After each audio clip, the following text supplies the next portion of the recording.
friends, today I am going to read a story called Pumpkin Soup, and it's written by Helen Cooper. Deep in the woods there was an old white cabin with pumpkins in the garden.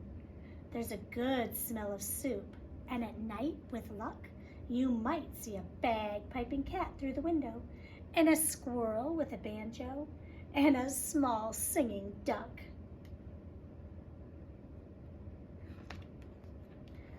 Pumpkin soup, the best you ever tasted. Made by the cat who slices up the pumpkin, made by the squirrel who stirs in the water, made by the duck who scoops up a pipkin of salt and tips in just enough. They slurp their soup and play their songs, then pop off to bed in a quilt stitched together by the cat, embroidered by the squirrel, and filled with fine feathers from the duck. And it's peaceful in the old white cabin. Everyone has his job to do. Everyone is happy, or so it seems. But one morning, the duck woke up early. He tiptoed into the kitchen and smiled at the squirrel's special spoon. "Wouldn't it be fine," he murmured, "if I could be the head cook?" He drew up a stool, hopped on top, and reached until his beak just touched the tip of the spoon. Kerplunk! Down it clattered. Then the duck trotted back to the bedroom and held up the spoon and said, "Today it's my turn to stir the soup." "That's mine," squeaked the squirrel. "Stirring is my job. Give that back." "You're way too small," snapped the cat. "We'll cook the way we always have." But the duck held on tight until the squirrel tugged with all his might, and whoops! The spoon spun through the air and bopped the cat on her head. Then there was trouble, a horrible squabble, a row, a racket, a rumpus in the old white cabin. "I'm not staying here," wailed the duck. "You never let me help with anything." And he packed up a wheelbarrow, put on his hat, and waddled away. "You'll be back," stormed the cat, "after we've cleaned up." And the squirrel shook his spoon in the air, but the duck didn't come back. Not for breakfast, not for lunch. "I'll find him," scoffed the cat. "He'll be hiding outside. I bet he's in the pumpkin patch." But the duck was not in the pumpkin patch. They could not find him anywhere. So they waited all that long afternoon. The cat watched the door. The squirrel paced the floor.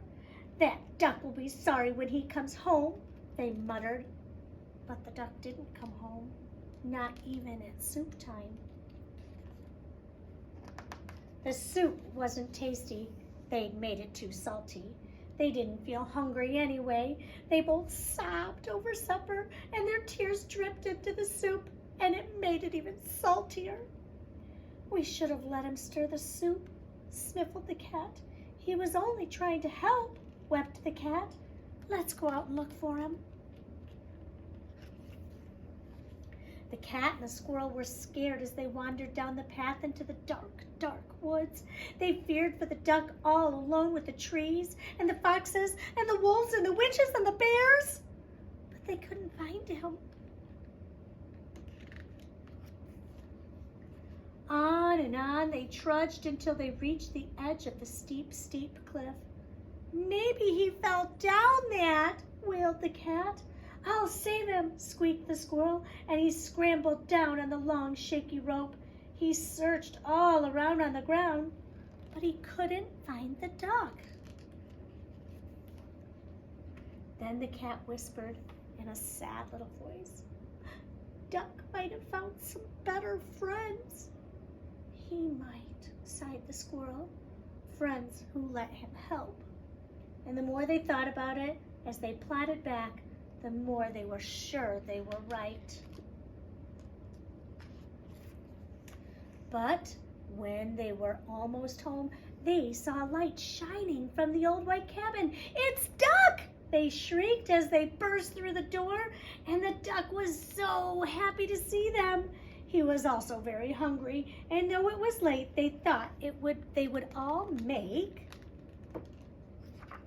some pumpkin soup.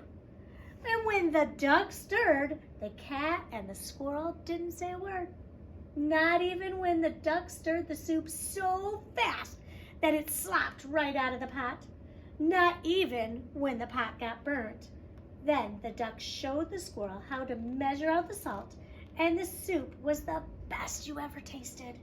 So once again, it was peaceful in the old white cabin until the duck said, "I think I'll play the bagpipes now." Uh-oh. Pumpkin Soup by Helen Cooper.